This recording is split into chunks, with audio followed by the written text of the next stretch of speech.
this world is interesting. Free world, right? We're free. Land of the free, home of the brave. What is it all about? We're free to do what we choose. There's no one telling us what to do. There were times where Jews were being persecuted, pursued, killed, abused. Today we're free.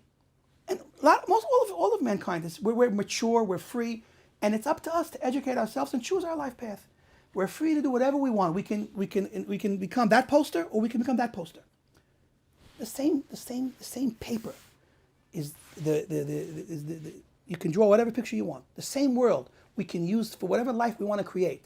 We can stoop to the lowest of lows. There are 49 levels of impurity. We can go slide, it's not even steps, it's more like a slide. We can slide down the 49 slides of impurity, steps of impurity, or we can work hard. Going up is much harder. Or we can climb the 49 steps of wisdom, of understanding, of holiness.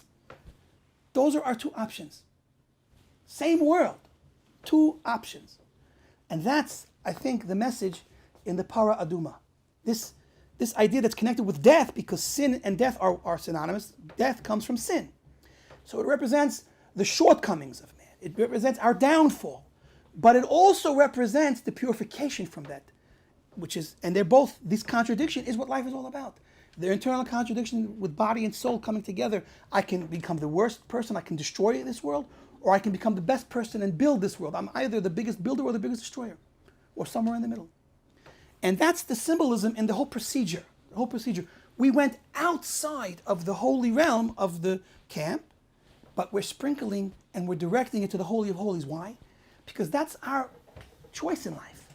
We are forced to be involved in this world. We have to get jobs, build a home, raise children. We're forced to live a human life, a physical life.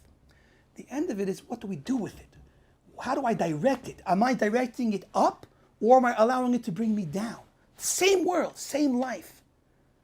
I can either make something holy of it, something beautiful of it, or I can make something unholy of it and despicable. And so that contradiction is exactly what we're taught. The contradiction of the Parah Aduma, where it purifies some, but it contaminates some, is really just a symbol and a representation of this world, which some will come here and become purified and uplifted. And some will come here and become contaminated and bring themselves down and the world down. And that's the whole idea of directing it to the holy, but it has to be done outside, because in the mundane realm of life, I mean, you can go to synagogue and be holy, right? Anyone that goes to synagogue is obviously, he dresses up, he puts on a kippah, and if you follow different religions in this context, you're there, you're praying to God. Any religion that believes in God, it's good. So you're talking to God, you're praying to God, you're trusting in God, and you're trying to be a good person. That's great. That's great. That's what all religion is about. But when you go out of the synagogue, that's what's really going to define who you are. It's not truly being holy and being righteous if you sit down in a synagogue and behave. Of course, everyone behaves in synagogue. Everyone behaves when they go to worship. What do you do when you leave the synagogue? So you worshipped in synagogue and you actually donated money to the synagogue, and then you go and rip people off. You find loopholes in contracts so that you can steal people's homes and steal people's bank accounts, and you call yourself a righteous man?